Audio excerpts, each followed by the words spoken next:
All right.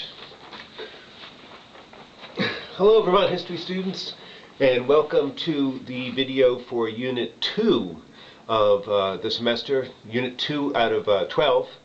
And today is Wednesday, and the main thing I want to do with this video is get you ready to be prepared to respond to the discussion question for Unit 2, and that's by noon on Friday. And in order to do that, I need to really introduce you and nail down the uphill-downhill division that is going to be the central thing around which this course will revolve. Tomorrow, I'm going to divide you into your identities. I'll probably just do it geographically, and half of you, alphabetically, and half of you will be one thing and half of you will be the other. And then you will be responding to the primary documents that are in the town meeting number 1 folder on the forum by next Monday morning. And that's what constitutes our virtual town meetings, in which I get you guys to argue with each other bitterly over issues from particular eras in time. So I need to get you there and prepare you for that with this video. I was just online now looking at the answers to the discussion questions for Unit 1. There were 2, and usually I'm just going to have 1. But I did want to see sort of like who's on board and who's responding. And the answers, 3 of you have checked in as of 10:15 on Wednesday morning, and the answers were great. The question of whether or not it was actually Ethan Allen's house, there was differences of opinion. Some people, Lauren I think, thought that it doesn't really matter, and John thought that it was really important that we actually know if it's his house or not, which is great. I definitely want people to disagree with each other. That's what history is all about. And the other question about competitive versus cooperative, what is the ideological impact of Americans paying Provide Land for Kids, is a question that I was kind of afraid. I didn't know if you had enough information at your disposal in order to have good informed opinions on that question, but the answers were wonderful, so I was really psyched. And so apparently the course is up off the ground and we're going. And so this is Unit 2, which goes from, basically covers the Revolutionary era and the era when Vermont was independent. Between 1777 is when the Constitution was written, and 1791 is when Vermont became a state. You know that Vermont emerged out of this land dispute. The governor of New Hampshire handed out land grants to the land that became Vermont in the 1750s, and then New York was given jurisdiction over Vermont and handed out its own set of land grants in the 1760s. And most of the people who settled in, and when New York was given jurisdiction, the value of New Hampshire grants plummeted. So most of the people who settled in what became Vermont had New Hampshire grants because they were cheap. And they tended to be young people, tended to be farmers on the make, people who were trying to provide land for kids. There's a big difference between the east and the west sides of the state. The west side of the state, people tended to be younger, they tended to be less pious, they tended to be a little more entrepreneurial, it's often said. And that's where the focus of the Green Mountain Boys was. And of course they were closer to New York, so the danger of becoming part of New York was that much greater. The people on the east side tended to be larger family groups, they tended to be older, they tended to be more pious. And you need to think of the Constitution as a set of compromises. And in some ways, obviously, the people who settled Vermont were not terribly diverse. I mean, they were all sort of mostly descended from English people, and all spoke English and were white or whatever. But the Constitution needs to be seen as an attempt to reconcile the needs of very different kinds of people. And so that's a really important way of looking at it. And so through the early 1770s, the Green Mountain Boys are at it over in the Bennington area, the Bennington mob.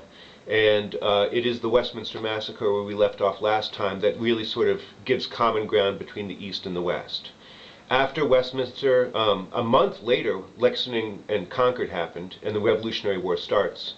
And in the next 18 months or so, there was a series of meetings in Vermont, mostly at first on the west side, in Dorset, the Dorset Convention first. And these meetings, though, culminated in the Constitutional Convention in Windsor in 1777. And it was there decided that Vermont should be an independent political entity. And with so many people in the state skeptical of this experiment in just a bunch of frontier farmers creating a state, it was important that the people who founded the state come up with a really exciting idea that would capture people's imaginations. And you have to remember that, or know that down in the southeastern part of the state, around Brattleboro, there was an area that was highly loyal to actually New York's authority. So there's all these different kinds of people, and you have to come up with something that'll be really exciting. And what they came up with was this idea that Vermont would be the place where freedom and unity were reconciled. And totally take my word for it, I take this idea very seriously, that Vermont didn't just emerge as a political thing. It was an idea, an experiment in human living, an attempt to perfect human living. Like Vermont can perfect how humans are supposed to live and then transport this back and teach the rest of the world how they can reconcile the most basic contradictions of the human experience. Everyone wants to be free. Everyone wants to be equal. How can you reconcile these things and make them coexist, even complement each other? And that's what they set out to capture people's imaginations with the Constitution. You take, for example, the first clause, banned slavery, was a freedom clause. It sort of banned indentured servitude and all that, but it banned slavery. The second clause is a unity clause. It's about eminent domain. If the state needs something that you have in order for the well-being of the group, then the state has the right to take it. You know, and much of the Constitution is this balance between this is a freedom clause and this is a unity clause. They took the state constitutions that were new from Connecticut and Pennsylvania and sort of took out of those their favorite parts and then modified them, and they came up with the Constitution that we have, which some historians, Randolph Roth, has called the most radical document to emerge from the Revolutionary era. So it's cool that way. So the Constitution is out. The second important thing that happens in 1777 is the advent of the downhillers. Now here's the thing, is the first people who settled in Vermont, some of them might have been very entrepreneurial minded, very competitive, very into knowledge, but none of them were college graduates. And when they settled in Vermont in the 1760s and 1770s, the first frontier farmers, they settled their farms and then their villages on the tops of hills. The villages went onto the tops of hills to avoid frost, perfectly practical reasons, to maximize the best arable land, people who settled, I can give you lots of examples, but there's maps online where you can see this geographical orientation where the first villages are on the tops of hills. Bennington is the classic example for our purposes. If you ever look at like Google Maps or Google Earth of Bennington, the first village is Bennington Center. And Bennington Center is up a hill past the Bennington Museum and up where Robert Frost is buried. And that's where the original farmers settled. But then in 1777, the first lawyer arrived in Vermont, and his name was Isaac Ticonor. And Isaac Ticonor was a Princeton graduate who was a lawyer, and he settled at the bottom of the hill next to the mill in Bennington. And the reason why a businessman or a professional, a doctor or a lawyer, would settle down by the mill is because that's where the economic activity is, the river goes by, and so it has the easiest access to the outside world. So the original farmers were up on the hill and the original businessmen are down in the valley next to the mill, and that's your uphill, downhill orientation. I came up with this idea during the Take Back Vermont thing back around 2001, and it made sense to me then and makes sense to me now. In some ways it's very similar to that now, and in some ways it's radically different. It's about geography. Uphillers, lived on the tops of hills, and downhillers lived in valleys, although now it's kind of reversed, like a lot of things about this division, like where the downhillers now have big houses out in the country and the uphillers live in St. Johnsbury. It's about employment, and some people are farmers and some are lawyers. It's about ethnicity, French, Canadian, Irish. These things are an important part of the story that we'll get to. It's not just about nativity, although to some extent it is about nativity, but it's even more about how long your family has been in a specific town. Downhillers tend to come and go from towns. They have their kids, the kids grow up and they leave. I mean, I live in Danville. The chances my kids will end up in Danville are pretty slim. And I'm the most downhill guy you ever meet. It's very important, moving to a town, even if you grew up in Vermont, is different from having 5 or 6 generations in that same town. Community builds up over long periods of time. Community isn't physical, it's not trees and buildings. Community is shared experiences. And so it takes generations for those shared experiences to build up. It's about all those things and more, but mostly what it's about is values. And on the Moodle page there is a list of the values. uphillers are cooperative and egalitarian and informal, and downhillers are contractual and formal. All those, that list, you know, that you can see there. Uphillers then and now, I believe it's called. Uphillers, up and down, then and now is what I called it.